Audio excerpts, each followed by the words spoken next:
average length of a divorce process in the U.S. is 1 year. Both parties will probably spend a lot of time trying to understand the financial aspects and the terms of separation. You're an emotional wreck and you're constantly fighting with the other person. So how do you make educated decisions and avoid financial traps and pitfalls? Joining me today to tell you how is Tanya Kelly, who is a certified divorce financial analyst. Thank you so much for joining me today. Thanks, Paula. So what are some of those pitfalls and traps that people need to be aware of? Probably number one is unrealistic expectations. You have to know what to expect going through this process. And it's very important up front to set up that budget, to write down what your priorities are, and to have your spouse write down those priorities. It's very important to take the emotions out of it, because that is going to so much distort what your conversations are like. I always tell people too that it's very important to put your attorney to the best use possible. Don't have your attorney become your psychologist. Separate the two. That will be someone else. That would definitely be someone else. And absolutely, try to remain calm, negotiate, and stay out of court. Court is really not the place you want to be. And you got married for a reason, you love somebody.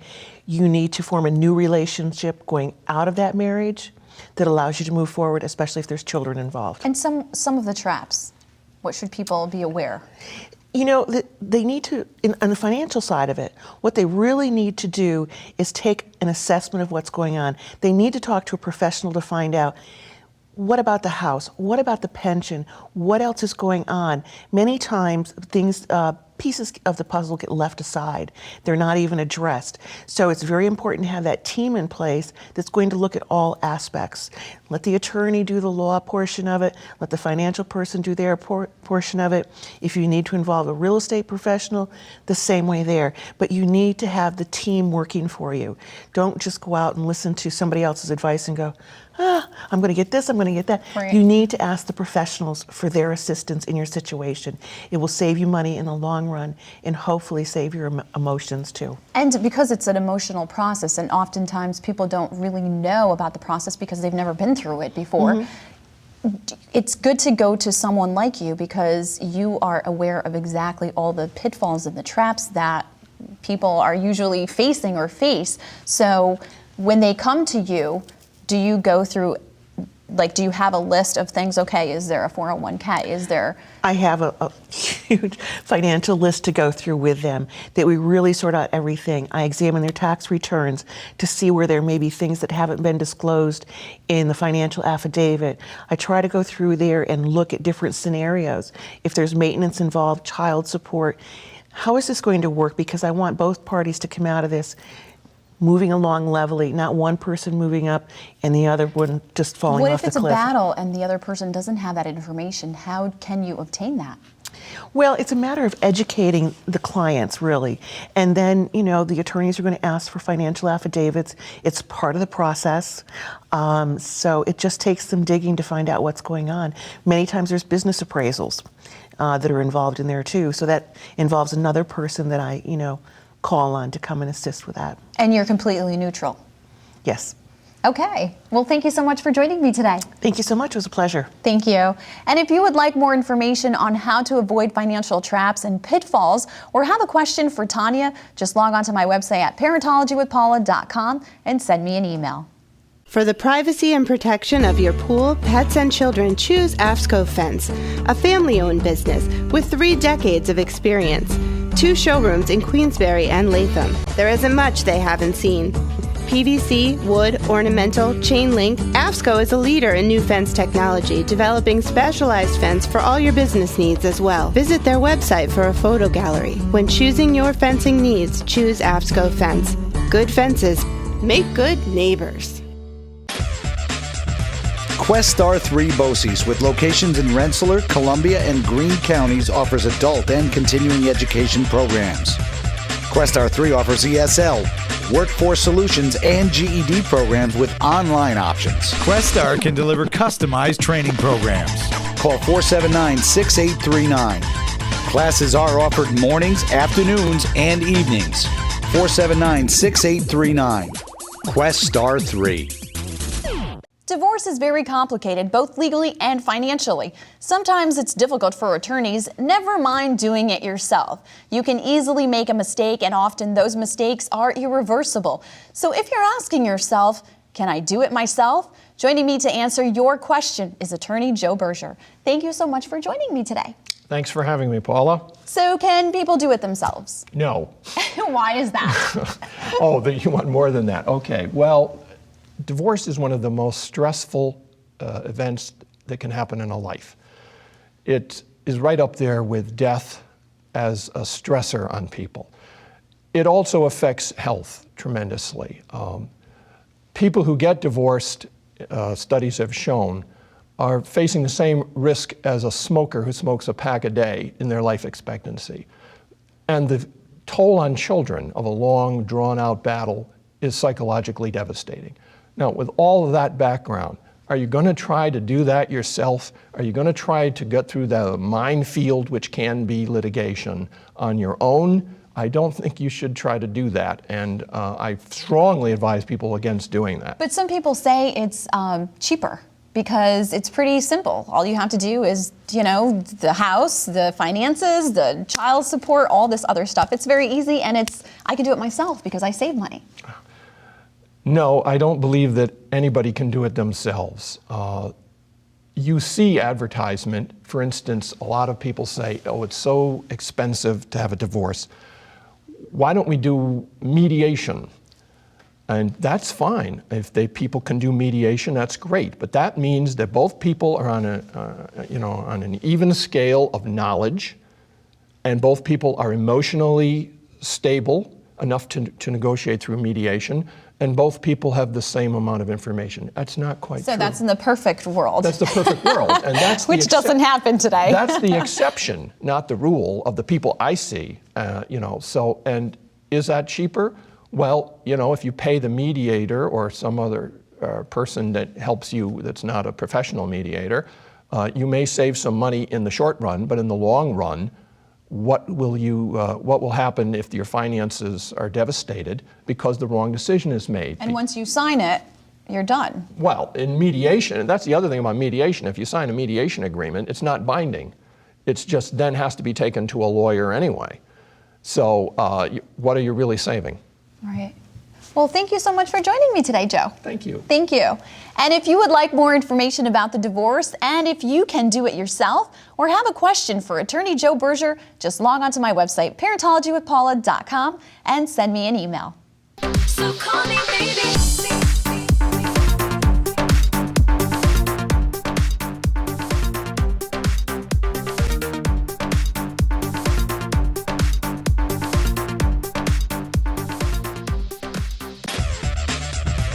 Questar 3 BOCES, with locations in Rensselaer, Columbia, and Greene counties, offers adult and continuing education programs.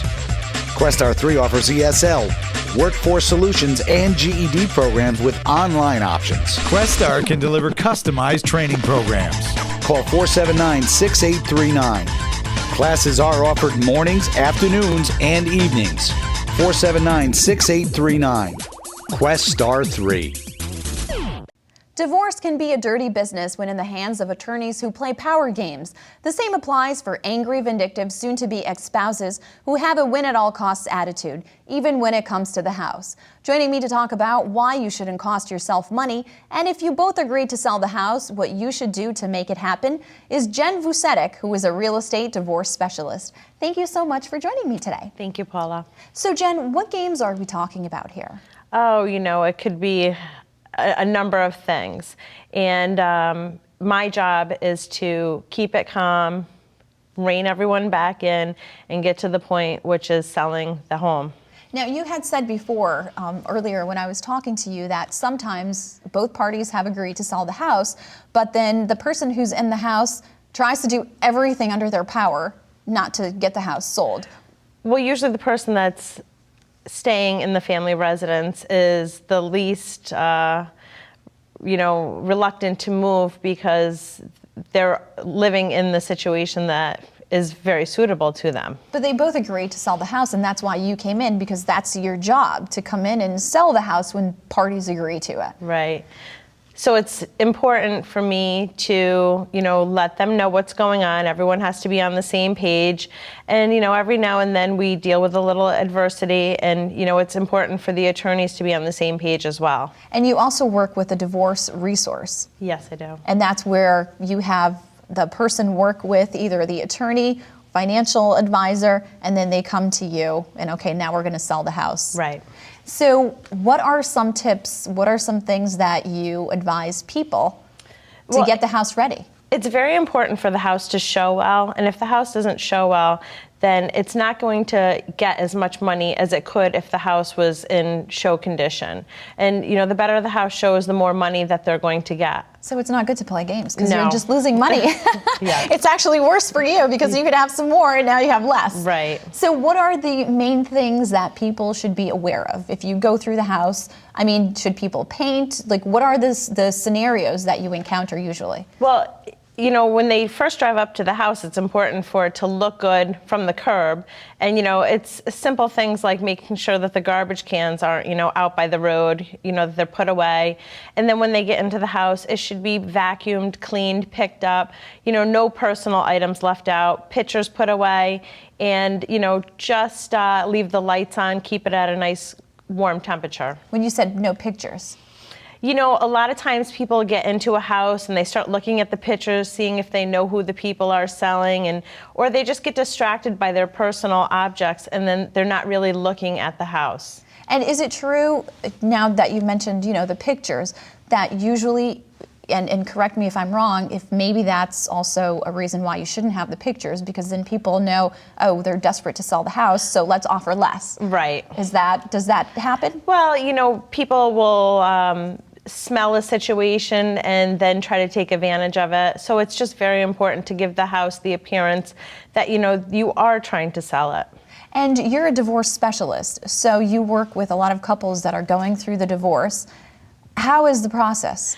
It takes a little bit more time and, it's a little bit more work, but it's very important that everyone knows what's going on. So you give the same information to both the person in the house and the spouse that's not in the house.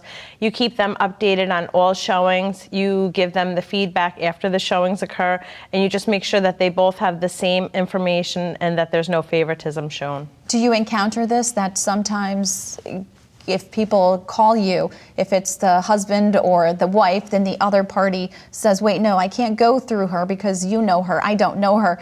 But your job, you're pretty neutral with everything. You have to stay be. neutral. My job is to market the house, not to, take sides. And you work closely with both attorneys. I do.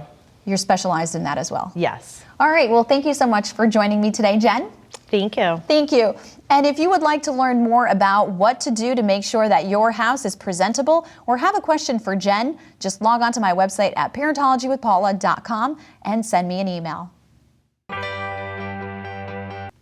You are 100% responsible for everything around you, including your divorce, even if you're not the one who checked out. And you're probably yelling at the TV right now because you don't agree with what I just said. But joining me to put this in perspective is Carrie Cannon, who is a stress relief expert and author. Carrie, thank you so much for joining me today. Thank you, Paula. People are probably saying to themselves, what is she talking about? I'm not the one who checked out. I'm not responsible. Can you explain that? Yes. First of all, it's not about blame and it's not about judgment. It's about where our attention goes and our energy flows. So, for example, if you're in an unfulfilling marriage and you have thoughts that, you know what, this is really not fulfilling for me, I'm afraid that so-and-so might be cheating or whatever, or I just wanted more from life. Your thoughts are extremely powerful, and as you put out any thought, the universe will kind of bring back that experience to you. And sometimes it's really a jagged little pill to swallow, but ultimately your experience is trying to bring you to greater and greater fulfillment. So are you saying that what you're thinking is what you're going to make happen? I'm saying that a lot of times where your energy and attention goes is what will be created in your life. So for example, in my marriage, I knew that I was not really happy, and I didn't purposefully necessarily create the circumstances that ultimately led me to want a divorce. However, those circumstances presented themselves and I found myself in a divorce situation. Another thing that happened was I'm Miss Personal Development, and I wanted, a clean divorce. And at first, I chose mediation. And that process was okay for about a year or two. And then, silly me, I thought, I've had a really comfortable, it was so easy, I'm so grateful. And, I wonder what it's like for people to have a hard divorce. And when I had that thought, it was like I was contemplating that, I wonder what it's like. And that was the biggest mistake I could have made, because then made it happen. Post-divorce drama was like the hardest thing I've ever gone through in my life. So people will probably have a hard time with this, though, because if they were not thinking this and they were happy and then all of a sudden, boom, this person leaves, how do you explain that? We all want somebody who loves us for exactly who we are. And if I'm in a situation where I want somebody who loves me exactly as I am, but they're out doing things with other people that I'm unaware of, the universe is aware of that. And I want somebody who will be 100% committed to me.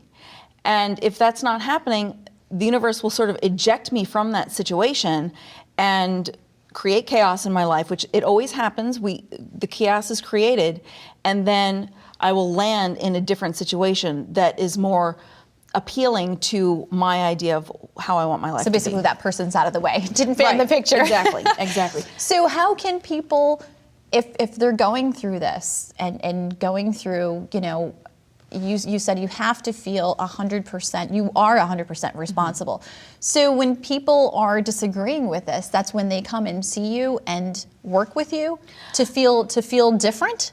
Well, they can do that. What we need to do is we need to accept the reality that's happening. My husband is leaving me for this woman who's 10 years younger than me, or whatever it is. And we need to first acknowledge and accept the reality. We also need to acknowledge and accept what was going on in our marriage that we didn't really like. Because when we're sort of removed from a situation, we like to look at all the good stuff, and we sort of skirt over the bad stuff. But in reality, if there are problems in the marriage, there are problems in the marriage.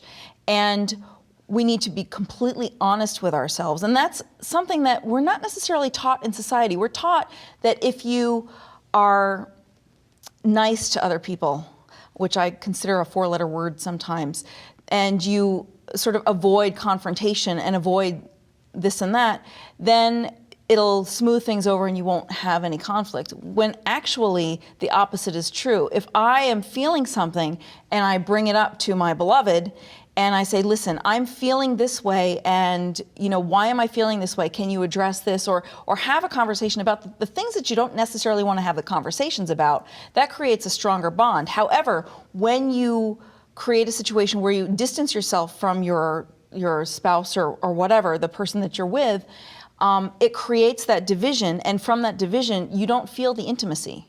And that's what creates a lack of communication, and ultimately you can lead to divorce. And there are other things as well, but really communication and being willing to be honest and not like just paste things, just glaze over things and gloss over things is a really great way of maintaining strong relationships. But the first place that you need to start is being honest with yourself. All right. Well, thank you so much for joining me today, Carrie. Thank you. Thank you.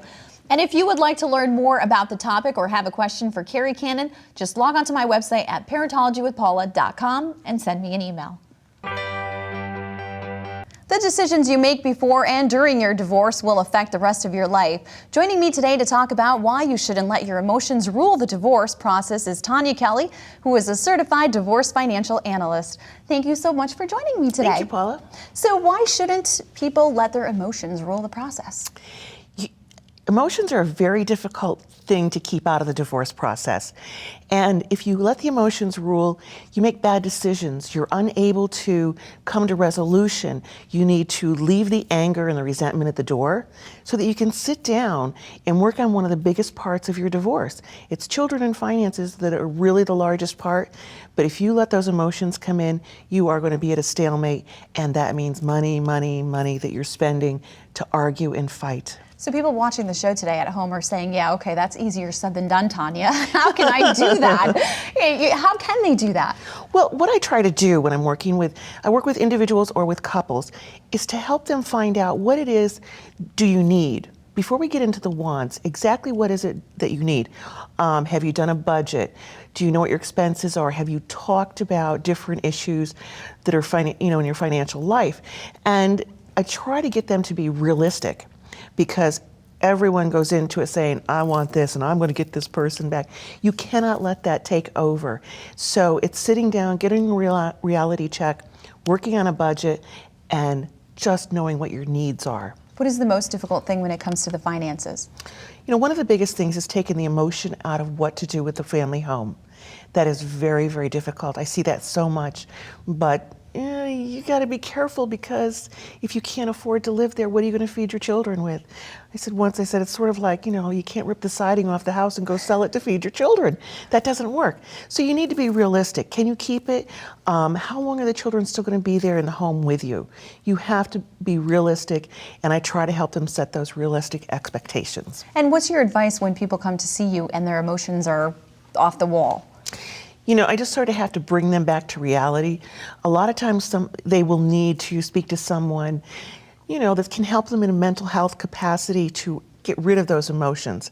I'm not prepared nor qualified to deal with emotional stresses, but if I can get somebody to bring them down a little bit so that they can talk, then we're in very good shape. And you actually have someone as part of the divorce resource who can work with them on Absolutely. And I think it's very important when you're going through a divorce to have a team. You have your attorney, you have your financial person, you may need a real estate person, which is most likely to give you assessments on the home, but then you need someone who can coach you through the process and keep you emotionally level. So you can make the right decisions about the money. Absolutely, that's very important. Is it true it's all about the money? It's a lot about the money. I'm not going to lie to you. Well, thank you so much for joining me today, Tanya. Okay, thank you. Thank you. And if you would like to learn more about why you shouldn't let the emotions rule a divorce process, or have a question for Tanya, just log on to my website at parentologywithpaula.com and send me an email. Divorce can be very stressful, especially when both parties hate each other and it becomes a battle.